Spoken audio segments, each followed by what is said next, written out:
In this video we take you back in time to London during the turbulent period of the Blitz in 1940.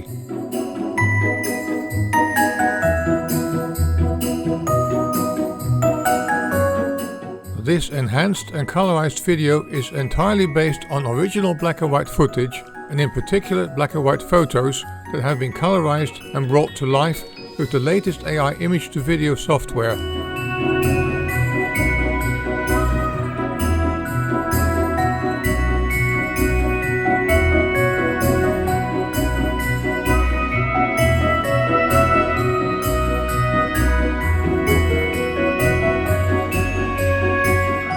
The London Underground is the focus of this film. This vast network of underground and overground railway lines played an important role during the Blitz. Not only did it help to keep the economy going by transporting commuters to and fro from their work in central London, but also served as shelters for the London population from the bombings.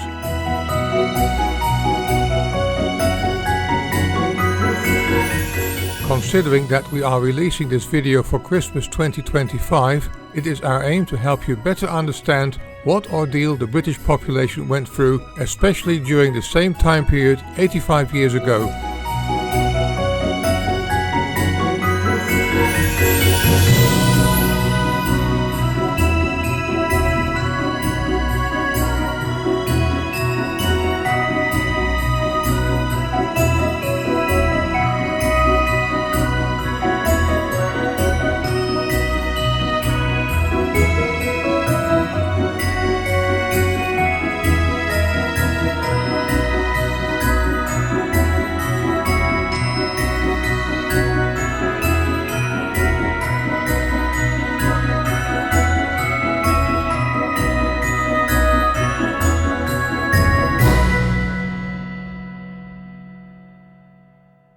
Here is some great enhanced colorized footage of the London Underground during the war.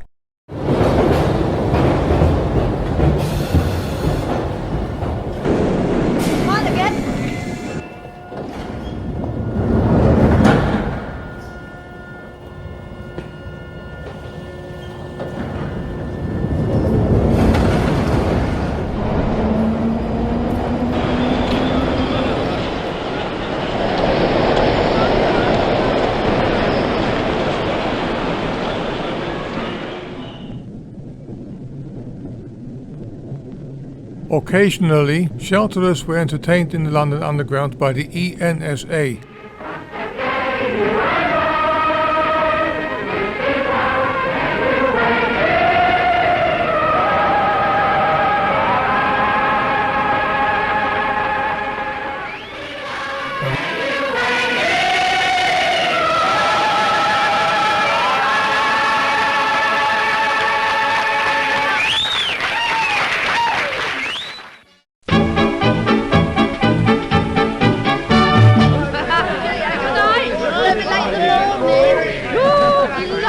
What a night! We've just been to a ding-dong down dear old Brixton Way. Oh, Mother Brown, the pearly queen's 100 years today. Oh, what a celebration! Oh, it's proper la-di-da. Until they rolled the carpet up and shouted, now they ma, woo! Many people hated to go down in the underground shelters. With so many people crammed together on the platforms, hallways and even the escalators, the stench was terrific. On top of that, there were kids screaming and people rowing and complaining about the discomforts. Not at all a nice place to be. Tube stations were not equipped to handle such a mass of people. The available toilets were originally only intended for sporadic use. Now all these people required toilet facilities, and for this purpose there were buckets and open toilet pots everywhere. People were afraid to lose their spot on the platform if they went to one of the toilets. Fortunately, the British people have always had a sense of discipline. Standing neatly in queues for buses was one of their traits. Therefore, the London population didn't have much difficulties to accept the rules for sheltering on platforms and other locations in the stations. Considering that many lines remained in service until late in the evening, people were obliged to keep a 2-foot distance from the edge of the platform, such that passengers could still board and alight the trains. In September 1940, approximately 150,000 people slept in London Underground shelters. This declined to around 100,000 by December. Many people prefer to stay at home and take pot luck that they would survive the night. Ah, woo! Knees up, Mother Brown, woo! Knees up, Mother Brown. Come along, dearie, let it go. E-I-I-I-O. It's your blooming birthday. Let's wake up all the town. So knees up, don't get the breeze up. Knees up, Mother Brown.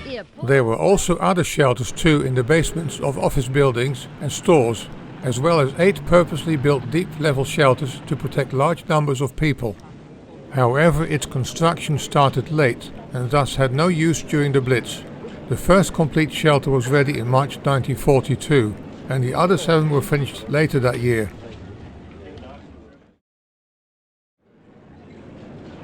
Access to the London Underground shelters was controlled by the City of London. One couldn't go just into any underground station shelter.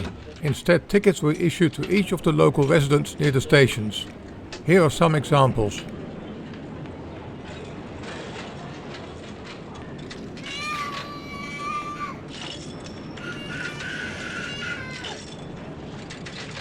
In total, 79 underground stations were designated as shelters. This map shows their locations.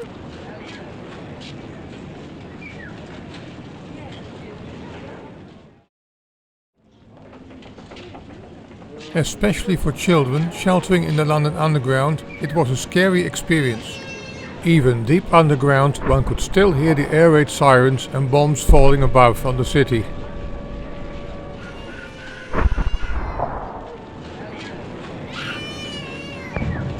Parents took children of all ages down into the shelters. Even babies were brought to the platforms. No wonder the shelters were noisy, smelly due to poor ventilation and extremely uncomfortable. Because trains stopped running at the end of the evening, air circulation was reduced during the night.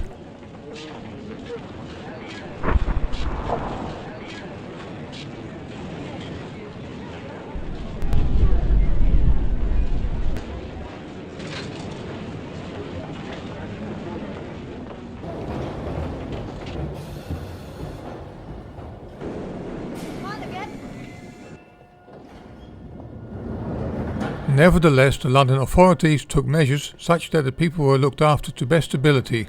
Doctors were present to examine children and grown-ups with signs of illness and to take appropriate measures accordingly.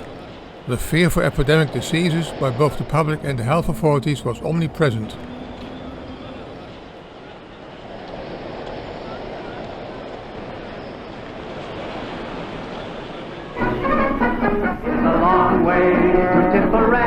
In order to reduce the chance of spreading diseases, uncouth persons with poor personal hygiene were not admitted to the shelters. Apparently there was also an infestation of mosquitoes, which was actively combated by means of chemical insecticides. It's a long, long way to Tipperary, but my heart lies there. It's a long way to Tipperary, it's a long way to go. It's a long way to Tipperary, to the sweetest girl I know. Goodbye, Piccadilly, farewell, Leicester Square. It's a long, long way to Tipperary, but my heart lies there.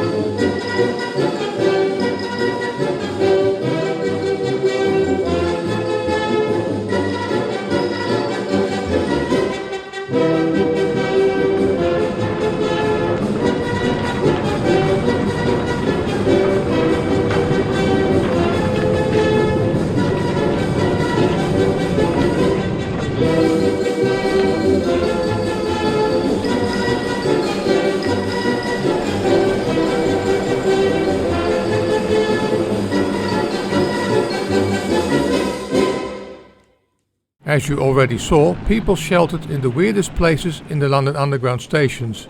Not only did they sleep on the platforms and tunnels, but also on stairs, escalators and even the rails as soon as the power was turned off for the night.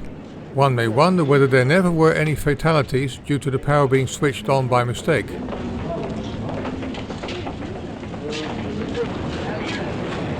Around 30,000 to 43,000 Londoners died during the German Blitz. Many people don't know that a substantial number of casualties fell due to British anti-aircraft actions, causing damage by crashed enemy aircraft and shells missing target falling back to Earth. It is speculated that up to half of the casualties were caused this way.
London Underground soon set up a service of providing refreshments to the people sheltering in the tube stations. Buns, coffee and tea were served by volunteers and staff.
Abandoned London Underground tunnels served another purpose, namely to house munitions and other war gear factories.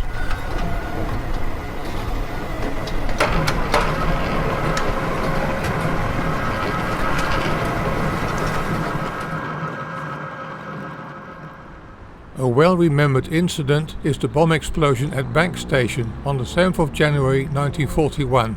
A heavy 4,000 pounds German bomb bounced from the street down the stairs and completely destroyed the ticket hall. Sadly, it cost the lives of 56 people and left a huge hole in the square opposite the Bank of England.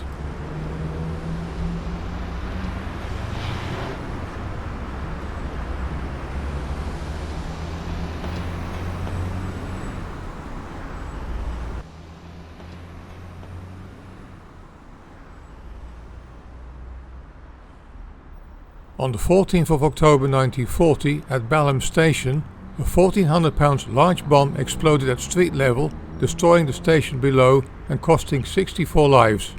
A London double-decker bus crashed into the crater caused by the bomb.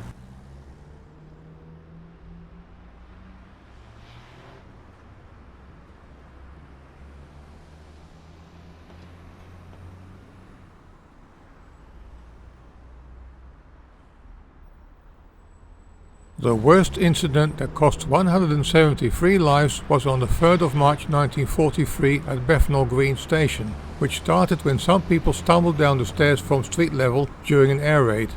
This caused a panic and subsequent avalanche of people falling on top of each other and thus suffocated due to oppression.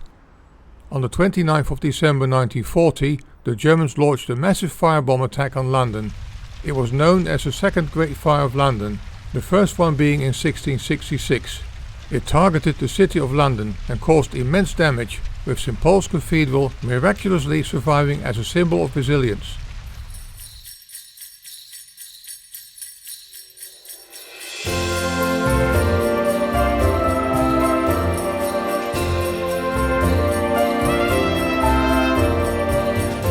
Fortunately, there were no German bombings on Christmas Day and Boxing Day in 1940, so many Londoners were able to celebrate Christmas in relative tranquility in their homes, as seen in these great glimpses.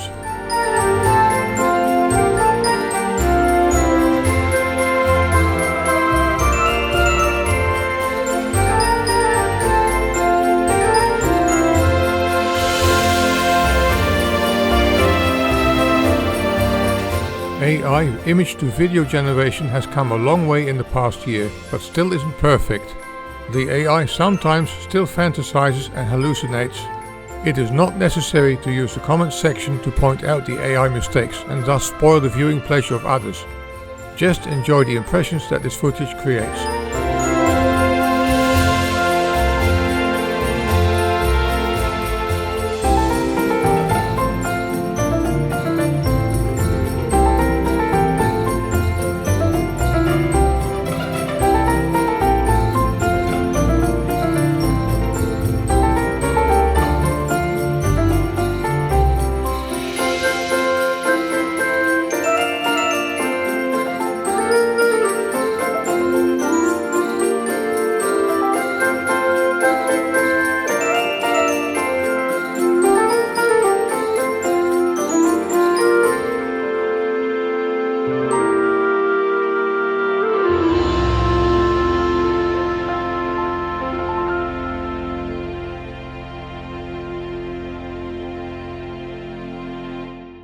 Thanks for watching, and don't forget to subscribe to my channel. Happy Christmas to you all. As the first bonus, here is a slideshow of the colorized images that we created from original black and white photographs in order to generate the great AI videos with the latest image-to-video AIs. You are free to use these images after the 1st of March 2026, under the condition that you include a clear reference to my RIC 88888888 etc. YouTube channel. This slideshow is silent. The second bonus that follows this slideshow is a selection of AI bloopers. To be honest, I had loads of problems generating the AI videos. It turns out that these AIs are very cantankerous, obstinate and deaf to carefully formulated prompts. It caused a lot of annoyance and frustration here, and even led to me calling the AI names. Not at all a pleasure to work with. Especially Google Gemini still has a lot of flaws and peculiar, strange behavior. Only about 25% of the results were usable. The rest disappeared in the dustbin.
Thanks for watching and don't forget to subscribe to my channel.